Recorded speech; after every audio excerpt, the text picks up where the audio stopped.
আসসালামু আলাইকুম everyone. Welcome to my channel learning with Anika. আজকের ভিডিওতে আমরা শিখব টেন্স, যাকে বলা হয় ইংলিশের বেস বা ভিত্তি। মানে ইংলিশ গ্রামারে তুমি যে টপিকটাই শিখতে যাও না কেন, সেটা হোক ন্যারেশন, ভয়েস, ডিগ্রি বা চেঞ্জিং সেন্টেন্স, কম্পিটিশন যেটাই শিখতে যাও না কেন, তোমার টেন্স কিন্তু মাস্ট লাগবেই। এছাড়া এটা তো গ্রামার পার্ট তাও না, ইভেন রাইটিং পার্টেও যদি তুমি টেন্স জেনে থাকো তাহলে আর তোমার কোনো রাইটিং পার্ট মুখস্থ করতে হবে না, তুমি বানিয়ে বানিয়ে লিখতে পারবে। তাহলে তোমার সেটা স্টোরি রাইটিং হোক, ডায়ালগ হোক, কম্পোজিশন হোক, প্যারাগ্রাফ হোক, যেটাই হোক, তুমি যদি শুধু টেন্স জেনে থাকো, এই ১২ প্রকার টেন্স জেনে থাকো, তাহলে আর তোমার কোনো রাইটিং পার্ট মুখস্থ করতে হয় না। সো ওকে, তাহলে আমরা দেখি হোয়াট ইজ টেন্স। টেন্স মানে কি? আমরা জানি টেন্স হচ্ছে সময় বা কাল। টেন্স আমরা অনেকেই জানি ৩ ধরনের হয়ে থাকে। Present tense, past tense, future tense. Present বর্তমান কাল, পাস্ট অতীতকাল, ফিউচার ভবিষ্যৎকাল। এই প্রত্যেকটা টেন্সই আবার ৪ প্রকার করে। প্রেজেন্ট টেন্সেরও ৪ প্রকার, পাস্ট টেন্সও ৪ প্রকার, ফিউচার টেন্সও ৪ প্রকার। এই ভিডিওতে আমি মেইনলি প্রেজেন্ট টেন্স নিয়ে আলোচনা করব। আর নেক্সট ভিডিওতে আমি পাস্ট অ্যান্ড ফিউচার টেন্স নিয়ে আলোচনা করব। ওকে? তো আমি শুরু করি। Present tense. প্রেজেন্ট ইনডিফিনিট দিয়ে আমি শুরু করি। ওকে। তো আমি শুরু করি প্রেজেন্ট ইনডিফিনিট, যেটাকে বলা হয়, যেটাকে আমরা আবার সিম্পল প্রেজেন্ট টেন্সও বলে থাকি। প্রেজেন্ট ইনডিফিনিটকে আবার সিম্পল প্রেজেন্ট টেন্সও বলে। Okay, so what is present indefinite tense? আমরা প্রথমে ডেফিনিশনটা দেখি। What is present indefinite? Present indefinite হচ্ছে সাধারণ কোনো সত্য, সাধারণ কোনো বাক্য, চিরন্তন কোনো সত্য অথবা অভ্যাসগত কোনো কাজ। যেমন সাধারণ কোনো একটা বাক্য যদি আমি বলি, আমি লিখি, সে পড়ে, এটা কি সাধারণ কোনো একটা বাক্য? এটা প্রেজেন্ট ইনডিফিনিট। আবার চিরন্তন সত্য বলতে কি? যেমন সূর্য পূর্ব দিকে ওঠে, এটা কিন্তু চিরন্তন সত্য। এটা কিন্তু কেউ চেঞ্জ করতে পারবে না। তো এই কথাটাও কিন্তু প্রেজেন্ট ইনডিফিনিট। আবার অভ্যাসগত কোনো কাজ বলতে কি? যেমন সে প্রতিদিন সকালে হাঁটতে যায়। সে কিন্তু এটা অভ্যাসগত করতেছে, প্রতিদিন সকালে সে হাঁটতে যায়। এটাও কিন্তু প্রেজেন্ট ইনডিফিনিট টেন্স। ওকে? সো আমরা বুঝলাম যে প্রেজেন্ট ইনডিফিনিট টেন্সটা আসলে কি। তো এখন আমরা প্রেজেন্ট ইনডিফিনিট টেন্সের স্ট্রাকচারটা দেখব। What is structure? Okay, so present indefinite টেন্সের স্ট্রাকচারটা হচ্ছে, প্রথমে আমরা দিব সাবজেক্ট। অবশ্যই যে কোনো একটা সেন্টেন্সের শুরুতে কি থাকে? সাবজেক্ট। এরপরে থাকে ভার্ব। প্রেজেন্ট ইনডিফিনিট টেন্সে হবে ভার্বের প্রেজেন্ট ফর্ম। ভার্বের প্রেজেন্ট ফর্ম, যেটাকে সংক্ষেপে আমরা বলি V1। ভার্বের প্রেজেন্ট ফর্ম, যেটাকে সংক্ষেপে আমরা বলি V1, অ্যান্ড দেন থাকবে অবজেক্ট বা এক্সটেনশন। ওকে, তো প্রথমে সাবজেক্ট, দেন ভার্বের প্রেজেন্ট ফর্ম, তারপরে অবজেক্ট। এখন হোয়াট ইজ ভার্বের প্রেজেন্ট ফর্ম? ভার্বের প্রেজেন্ট ফর্মটা কি? আমি শর্ট করে একটু বলে রাখি। প্রত্যেকটা ভার্বেরই ৩টা করে ফর্ম থাকে। কি কি ফর্ম থাকে? একটা হচ্ছে প্রেজেন্ট ফর্ম, যেটাকে আমরা বলি V1। আরেকটা হচ্ছে পাস্ট ফর্ম, যেটাকে আমরা বলি V2। আরেকটা হচ্ছে পাস্ট পার্টিসিপল ফর্ম, পার্টিসিপল, যেটাকে আমরা বলি V3। প্রত্যেকটা ভার্বেরই এই ৩টা ফর্ম আছে। যেমন আমি যদি একটা ভার্ব বলি ইট, ইট মানে কি? খাওয়া। ইটের V2 হচ্ছে এট। অলরাইট? আর ইটেরই আবার পাস্ট পার্টিসিপল মানে V3 হচ্ছে ইটেন। তাহলে আমরা দেখলাম যে ইটের V1 হচ্ছে ইট, V2 হচ্ছে এট, আর V3 হচ্ছে ইটেন। আমরা যদি আবার আরেকটা ভার্ব বলি, যেমন গো। গো মানে কি? যাওয়া। গো এর আবার পাস্ট ফর্ম কি? ওয়েন্ট, মানে গিয়েছিল। এটার গো এর V2 হচ্ছে ওয়েন্ট। আর গো এরই আবার V3 কি? গন, যেটাকে বলি আমরা পাস্ট পার্টিসিপল, সংক্ষেপে বলবো V3। এরকম প্রত্যেকটা ভার্বেরই V1 form, V2 form, V3 form আছে। এটা আমরা প্রত্যেকটা গ্রামার বইয়ে পেয়ে যাব। তোমরা যদি একবার পড়ে একটু রিডিং এর মতো পড়ে নাও, তাহলে তোমরা বুঝতে পারবে কোন ভার্বের V1 কোনটা, V2 কোনটা, আর V3 কোনটা। অলরাইট? মুখস্থ করার কোনো দরকার নেই, জাস্ট একবার রিডিং পড়লেই তোমরা বুঝতে পারবে। সো প্রেজেন্ট ইনডিফিনিট টেন্সের ক্ষেত্রে আমাদের লাগবে V1 ফর্মটা, প্রেজেন্ট ফর্মটা। ওকে, সো আমি একটা সিম্পলি একটা এক্সাম্পল দেই, যেমন তারা ফুটবল খেলে। আমি একটা এক্সাম্পল দিলাম কি, তারা ফুটবল খেলে। সো এটাকে আমরা এখন এই স্ট্রাকচার অনুযায়ী সাজাবো। ওকে? আমি কি বললাম? তারা। কারা ফুটবল খেলে? তারা। তো এখানে সাবজেক্ট হচ্ছে দে। অলরাইট? এখন এখানে ভার্ব কি? খেলে। তাহলে ভার্ব হচ্ছে কি? খেলে। খেলে ইংলিশ প্লে।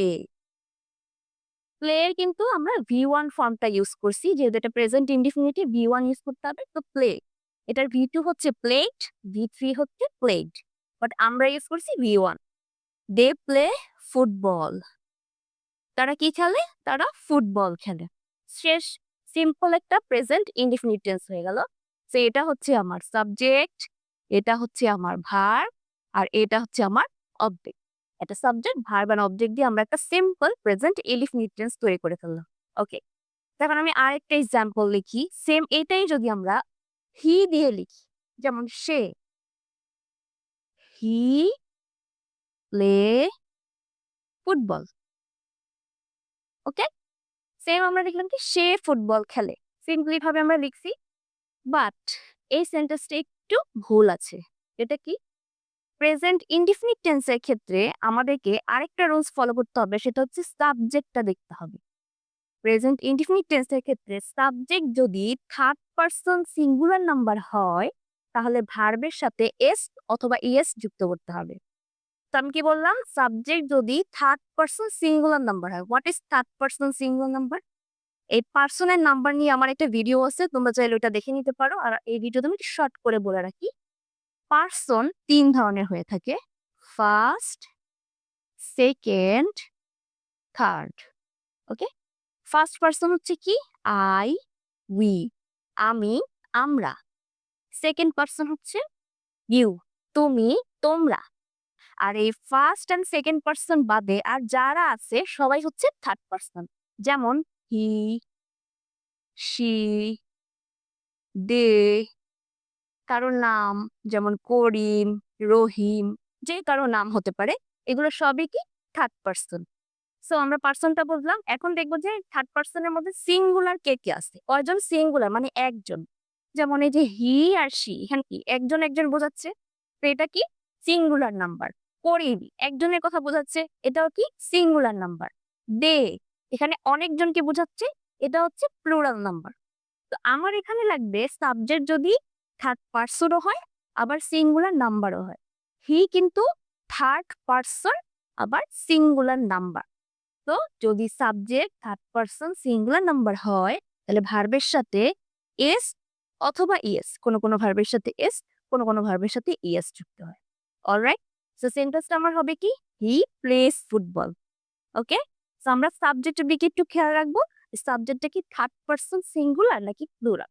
এখানে কিন্তু দে ছিল, দেও থার্ড পারসন, বাট দে কি? প্লুরাল। যার কারণে আমরা কোনো এস ইএস কিছুই যুক্ত করি নাই, normal they play football. Alright, তাহলে আমরা প্রেজেন্ট ইনডিফিনিট টেন্সটা বুঝতে পারলাম। এবার আমরা কন্টিনিউয়াসটা দেখি। Present continuous tense. ওকে,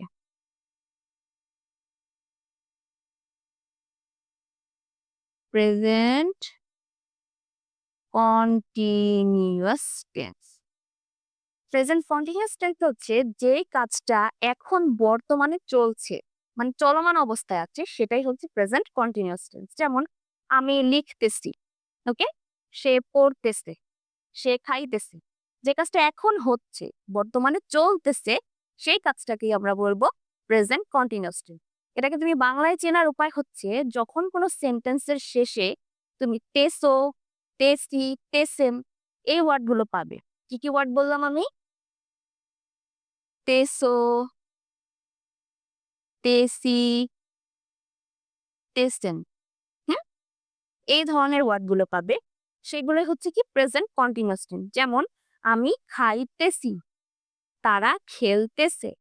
অলরাইট, তো এইগুলোই হচ্ছে কি? Present continuous tense. তো আমরা প্রেজেন্ট কন্টিনিউয়াস টেন্সের স্ট্রাকচারটা দেখে ফেলি। Structure, what is structure? Okay, present continuous টেন্সের স্ট্রাকচার, প্রথমে সাবজেক্ট, অবশ্যই প্রথমে কি হবে? সাবজেক্ট।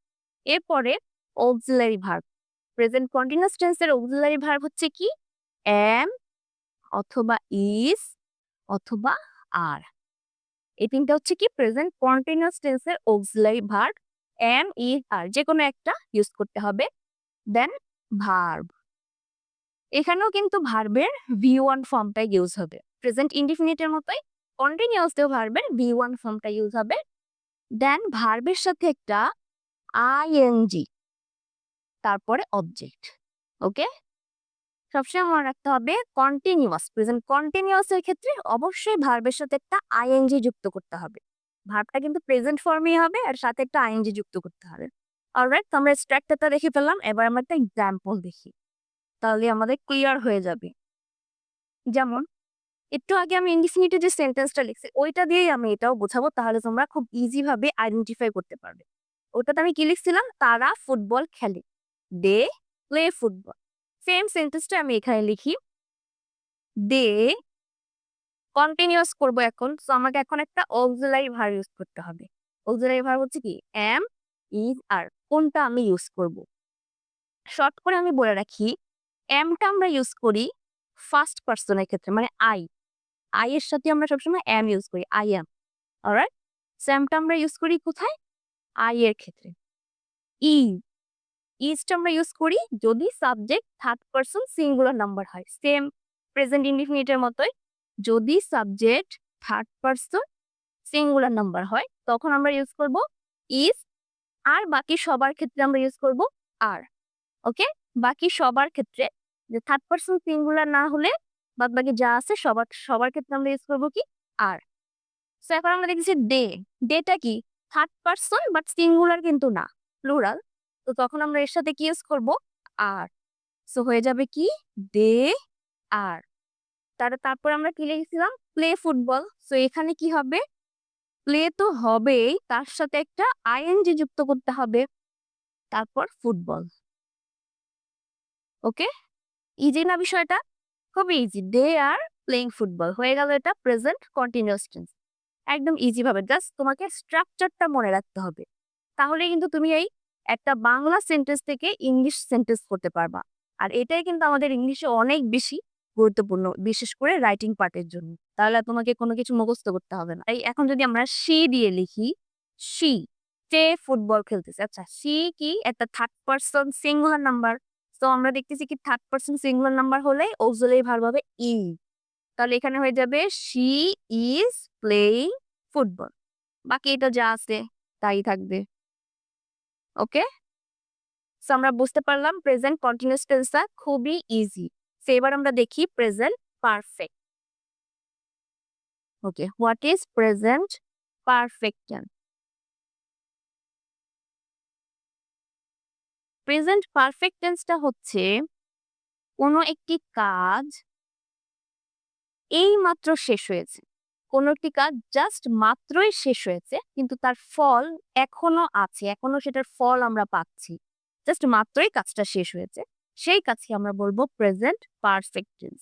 যেমন কি, যেমন আমি ভাত খেয়েছি, আমি কি মাত্রই ভাত খেয়েছি, এখনো কিন্তু সেই ভাত আমার পেটের ভিতরে আছে, আমি এখনো সেই ভাতের থেকে যে পুষ্টি সেটা পাচ্ছি, মানে সেই ভাত খাওয়ার ফল আমি পাচ্ছি, জাস্ট মাত্রই আমি ভাতটা খেয়ে শেষ করেছি। এমন না যে অনেক আগে খেয়ে ফেলেছি এখন আমার আবার ক্ষুধা লেগেছে, নট লাইক দ্যাট। জাস্ট মাত্রই আমি ভাত খেয়েছি, এই মাত্র শেষ হয়েছে আমার কাজটি, এইটাই হচ্ছে প্রেজেন্ট পারফেক্ট টেন্স। অলরাইট, তো যেমন আমি এটার স্ট্রাকচারটা দেখে ফেলি। প্রেজেন্ট পারফেক্ট টেন্সের স্ট্রাকচার অ্যাজ ইউজুয়াল, প্রথমে সাবজেক্ট, এরপরে অক্সিলারি ভার্ব। প্রেজেন্ট পারফেক্ট টেন্সের অক্সিলারি ভার্ব হচ্ছে হ্যাভ অথবা হ্যাজ। ওকে, হ্যাভ অথবা হ্যাজ। কন্টিনিউয়াসে যেমন ছিল এম ইজ আর, এখানে হচ্ছে হ্যাভ অথবা হ্যাভ। এরপরে ভার্ব, বাট এইখানে হচ্ছে ভার্বের পাস্ট পার্টিসিপল ফর্ম। ওকে, এখানে ইউজ করতে হবে ভার্বের পাস্ট পার্টিসিপল ফর্ম, যেটাকে আমরা সংক্ষেপে কি বলতে পারি, V3। আমি একটু আগে দেখাইছি। দেন তারপরে অবজেক্ট। ওকে, তো সবসময় আমাদের মনে রাখতে হবে পারফেক্টের ক্ষেত্রে অলওয়েজ V3 ফর্ম বসে, ভার্বের পাস্ট পার্টিসিপল ফর্মটা হয়। ওকে, তো আমরা এবার একটা এক্সাম্পল দেখি, এক্সাম্পল দেখলেই আমরা ক্লিয়ার হয়ে যাব। যেমন কি বললাম আমি? একটু আগে কি বললাম? আমি ভাত খেয়েছি, এইমাত্র ভাত খেয়েছি। সেম আরেকটা যদি এক্সাম্পল বলি, সে স্কুলে গিয়েছে।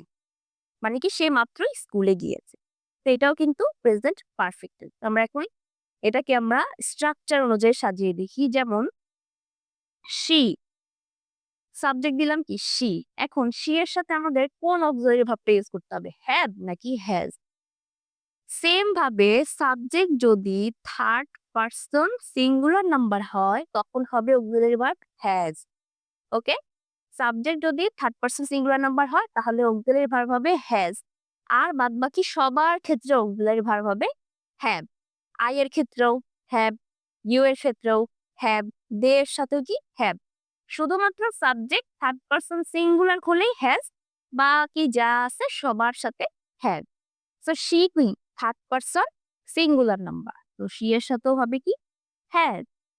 তো আমি কি বললাম? সে স্কুলে গিয়েছে, তাহলে কি হবে? she has গিয়েছে মানে কি গো। গো এর V3 ফর্মটা আমাদেরকে ইউজ করতে হবে। গো এর V3 কি আমি একটু আগে দেখাইছি। গো, ওয়েন্ট, গন। V3 তে কি ছিল? গন। সো আমাকে এখানে ইউজ করতে হবে গন। she has gone কোথায় গেছে? স্কুলে। To school. Okay, simple. she has gone to school।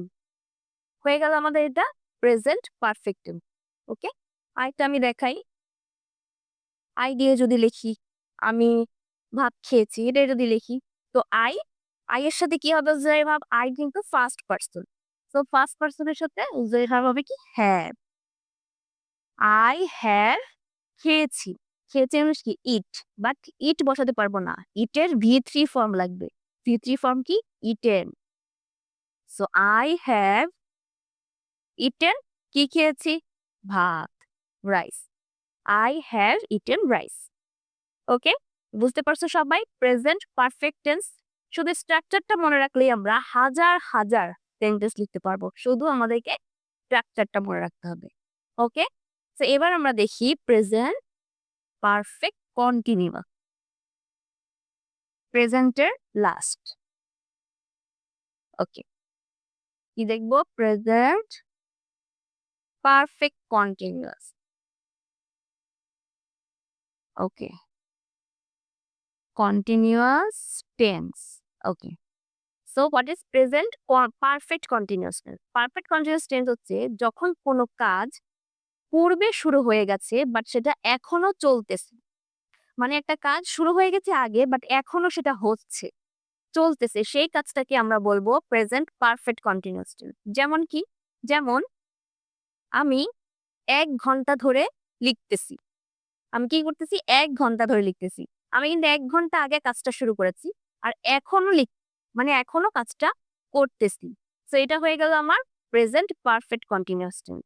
ওকে? তো এটা আমাকে বুঝতে হবে। তাহলে আমরা এবার এটার স্ট্রাকচারটা দেখি। ওকে, সো আমরা স্ট্রাকচারটা দেখি। ১ম এ কি দিতে হবে? সাবজেক্ট আমরা সবাই জানি। তারপরে auxiliary verb. Present perfect continuous টেন্সের অক্সিলারি ভার্ব কি? পারফেক্ট কন্টিনিউয়াস এর অক্সিলারি ভার্ব হচ্ছে হ্যাভ বিন অথবা হ্যাজ বিন। ওকে, পারফেক্টে ছিল হ্যাভ অথবা হ্যাজ, আর পারফেক্ট কন্টিনিউয়াসে হচ্ছে হ্যাভ বিন অথবা হ্যাজ বিন। ওকে, এরপরে ভার্ব। এখানে কিন্তু ভার্বের V1 ফর্ম হলেই হবে। কন্টিনিউয়াস এটা এখানে ভার্বের V1 হলেই হবে। কন্টিনিউয়াসে যেরকম ভার্বের সাথে আইএনজি ছিল, এখানেও ভার্বের সাথে আইএনজি দিতে হবে। তারপর একটা জিনিস অ্যাড করতে হবে, সেটা হচ্ছে সিন্স অথবা for and then object.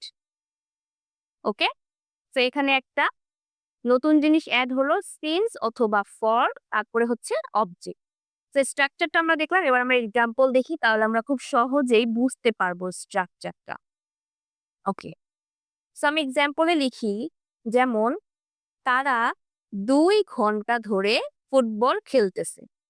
So কথাটা আমি কি বললাম? তারা ২ ঘন্টা ধরে ফুটবল খেলতেছে। এটা আমরা এবার স্ট্রাকচার অনুযায়ী সাজাই। তারা, কারা খেলতেছে? তারা। তো সাবজেক্ট হচ্ছে কি? দে। এখন আমরা অক্সিলারি ভার্ব কোনটা বসাবো? হ্যাভ বিন নাকি হ্যাজ বিন? সেম অ্যাজ পারফেক্টের মতো হ্যাজ বিন শুধুমাত্র থার্ড পার্সন সিঙ্গুলার নাম্বারের ক্ষেত্রে বসবে, আর বাদবাকি যারা আছে সবার ক্ষেত্রেই have been. So they third person singular number না, যার কারণে দের সাথে অক্সিলারি ভার্ব হবে হ্যাভ বিন। সো এটা হয়ে যাচ্ছে দে হ্যাভ বিন খেলতেছে, তার মানে কি প্লেইং। প্লেইং ভার্বের সাথে আইএনজি লিখাচ্ছে, তাই এটা হবে কি প্লেইং। আমি বলেছি 2 ঘন্টা ধরে খেলতেছে। সো কয় ঘন্টা ধরে খেলতেছে? 2 ঘন্টা। আচ্ছা, কি খেলতেছে তারা? ফুটবল। এবার সিন্স অথবা ফর, তো আমরা কি বলছি? 2 ঘন্টা ধরে তারা ফুটবল খেলতেছে। সো আমাদের এখানে লিখতে হবে কি 2 আওয়ার্স। 2 আওয়ার্স, বাট এই 2 আওয়ার্স এর আগে সিন্স অথবা ফর এর যে কোনো একটা আমাকে ইউজ করতে হবে। আমি এখানে কোনটা ইউজ করব? এটা একটা রুলস আছে, যেই সময়গুলোকে আমরা গণনা করতে পারবো, যেমন 1 দিন, 1 মাস, 1 বছর, 1 ঘন্টা, 2 ঘন্টা, যেই সময়গুলোকে আমরা গুনতে পারবো, গণনা করতে পারবো, তাদের আগে হবে ফর। আর যে সময়গুলোকে আমরা গণনা করতে পারবো না, যেমন সকাল থেকে, বিকেল থেকে, আমি যদি বলতাম তারা বিকেল থেকে খেলতেছে, তো কি বিকাল, ইভিনিং, আফটারনুন, এগুলোকে কিন্তু আমরা গণনা করতে পারি না। তো এই ধরনের সময়গুলোর আগে হবে সিড, যেমন লাস্ট ইয়ার, গত বছর, এটাকে কিন্তু আমরা গণনা করতে পারবো না, তো তার আগেও হবে সিন্স। ওকে, সো এটা হচ্ছে 2 আওয়ার্স এর আগে আমাদেরকে দিতে হবে ফর। তাহলে আমরা ফর এবং সিন্স এর ডিফারেন্সটা বুঝতে পারলাম, কখন ফর আর কখন সিন্স। সেটা হয়ে গেল কি they have been playing football for 2 hours.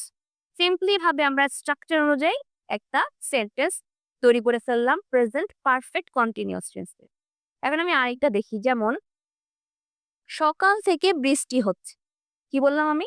সকাল থেকে বৃষ্টি হচ্ছে। তো এটাকে আমরা এবার স্ট্রাকচার অনুযায়ী সাজাই। কি হচ্ছে সকাল থেকে? বৃষ্টি। বৃষ্টির সাবজেক্টটা কি? একটা বস্তু। সবসময় আমরা কিন্তু ব্যক্তি সাবজেক্ট দিয়ে লিখে আসছি, he, she, they, I, you. But এখন আমরা দেখতেছি বৃষ্টি একটা কি বস্তু। আর যখনই কোনো বস্তু নিয়ে আমরা কথা বলবো, তার সাবজেক্ট হবে কি ইট। সো আমরা কি লিখবো? ইট। সাবজেক্টটা হচ্ছে কি ইট, বৃষ্টির কথা বললাম। এখন ইটের সাথে অক্সিলারি ভার্ব কি হবে? আমরা জানি ইটটা কি থার্ড পারসন, আর ইট মানে কি এটা, একটি বোঝাচ্ছে, সো এটা সিঙ্গুলার নাম্বার, তার মানে it third person singular number. আর সাবজেক্ট যদি থার্ড পারসন সিঙ্গুলার নাম্বার হয়, তাহলে অক্সিলারি ভার্ব কি হবে? Has been. তাহলে ইটের সাথে আমাদেরকে কি দিতে হবে? হ্যাজ বিন। ওকে, এবার আমরা কি লিখবো? ভার্ব। রেইন, ভার্বটা কি? রেইন, বৃষ্টি পড়তেছে, রেইন। সো ভার্বটা হবে রেইন, আর একটা আইএনজি দিতে হবে, ভার্বের সাথে একটা আইএনজি দিতে হবে, সো এটা হয়ে যাবে কি? Raining. It has been raining. এরপর আমরা কি বলছি? সকাল থেকে।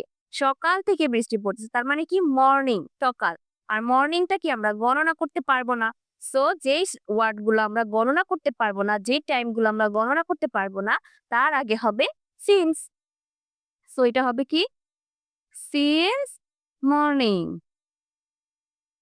ওকে, সো আমার সেন্টেন্সটা হলো it has been raining since morning. সকাল থেকে বৃষ্টি হচ্ছে। সো খুব ইজি ভাবে আমরা স্ট্রাকচারটা যদি জানি, তাহলে কিন্তু আমরা সেন্টেন্সটা তৈরি করতে পারতেছি। আশা করি পুরো এই প্রেজেন্ট টেন্সের সবকটা টপিক আমি তোমাদেরকে খুব ইজি ভাবে বুঝাতে পেরেছি। ভিডিওটি যদি তোমাদের ভালো লেগে থাকে, অবশ্যই সাবস্ক্রাইব করবে। দেখা হবে নেক্সট ভিডিওতে। আল্লাহ হাফেজ।